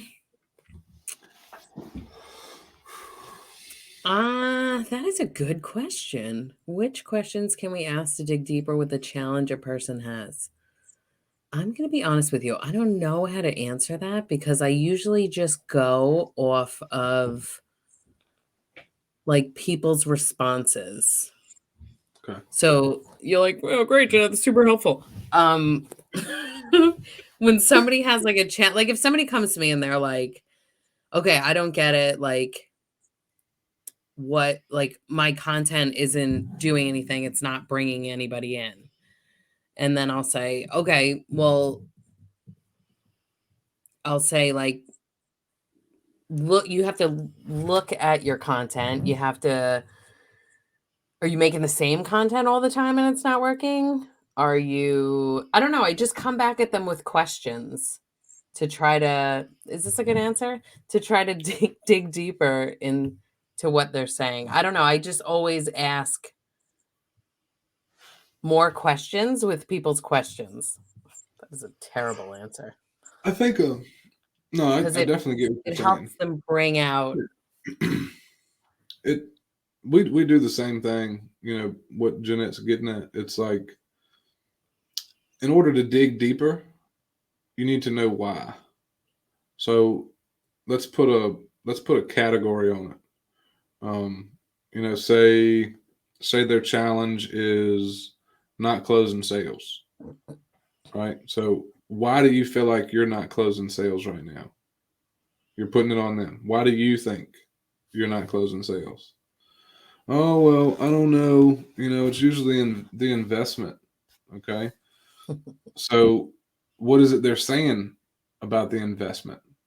Why is the investment, you know, the thing that's stopping you from closing sales? People don't see the value in it. Okay. So why do they not see the value? Oh, well, I might not be, it might be my content. That's when you dig into their content. Um, a very common example that we'll use sometimes is if you're creating content that's saying, hey, are you tired of speaking? Are you tired of, you know, living paycheck to paycheck? Who are you going to attract? You're going to attract people that are living paycheck to paycheck broke as fuck. Not to say you couldn't help them, but if you switch the messaging to say, hey, are you making $100,000 a year and you don't have a fucking Scooby Doo of time to spend with your family because you're always working? What if I could show you how to, you know, make that same amount of money for yourself? You're not going to attract broke people because it was highly targeted at people that are already making six figures. You see what I'm saying? So it's like really just asking why. It could be for the investment. It could be lead gen. It could be not closing sales. But you want to ask why. Why do you think you're not generating leads? Right? Why do you want to make $10,000 a month? The more you know, the more you can anchor and like hold them accountable to what they tell you, which you'll be able to leverage down the road. They say, hey, I want to make 10 grand. And they say, okay, well, it costs 1,000 for the investment. I can't do that. Right? That's too much. Okay, well, you just said you wanted to make 10 grand. You haven't made 10 grand yet because you don't know how, you don't have the support to do it, and you were told a lie based on false promises of the last blah, blah, blah. And I'm sitting here telling you next 6 to 12 months, I'll guarantee you'll make over 10 grand if you do what we do, how we do it. If I guarantee you 10 grand and you're not willing to invest 1,000 to learn how to do it, to build your business selling your dildos, dump trucks, or digital courses, then apparently you really don't want to fix that problem. Your problem isn't big enough, or the pain's not big enough, or it's not bigger than the fact that you're not going to change the situation. You're going to be in the exact same spot this time next year, telling everybody that you want to make 10 grand and you haven't took the first fucking step towards that goal. Like Jeanette said, you got to challenge people. Nobody else is going to do it. Yeah. And the ones that are doing it are saying, oh, hey, just give me this and you're going to be making 10 grand in 30 days. Right? Versus we'll extend it. Hey, hard work for 6 to 12 months. That's not you. Not for us. That's the first thing I tell people. Like this is it's not it's like it's simple, but it's not easy. And this is you're not going to see a goddamn dime for months. So get that in your head. And maybe you will, but it's not the likely. Yeah. Depends on where they are. We've had folks that were stuck for like if they're absolute beginner, you gotta put some work in foundations. If you've been spinning your wheels for like 3-6 months, you probably come into group juice or something and just be like, fuck yeah, it all makes sense now. And your ass is gone. Like Jeanette did. Right? Yeah, so Shivani, I don't know if I answered that at all for you, but usually I use people's questions and then I re-ask the question a different way. Yep. It just helps people will give you everything you need in a conversation 99% of the time, right?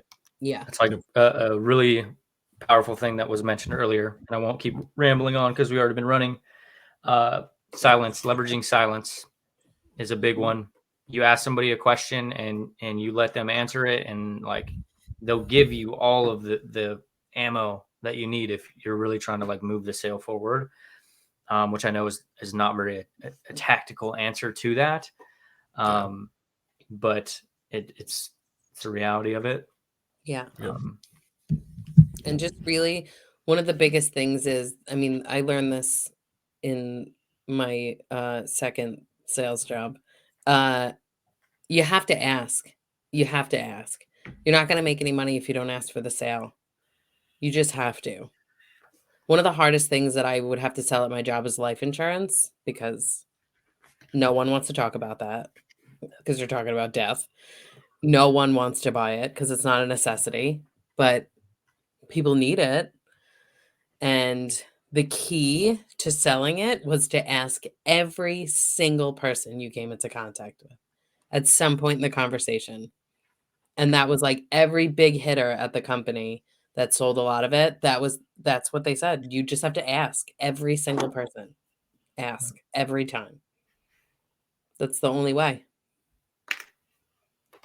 So just like you hate putting your face on camera, just like you hate hitting the live button, this is the journey of an online business. You're going to be uncomfortable. You're going to throw up 1,000 times a day. But guess what? It's going to change you. It's going to change. It really is. It's going to make you more confident. You just have to like throw up a little bit and just get on with it. And then when you do it a couple times, then you're like, piece of cake. Yep. Gets easier and easier. Yeah, it really does. Sometimes violence is the answer. I agree. Awesome. I don't usually wake up like that, but I could go from 0 to 100 real quick. Well, look, we've absolutely enjoyed this. I really hope you guys kind of borrowed some of Jeanette's energy because she's always like fucking smiling and telling people fuck you and then giving them really great information. She's just a fun person to be around. So I really hope you guys enjoyed this. Yeah, definitely. Thank you for hanging in there for 2 hours. That's insane. Hell yeah.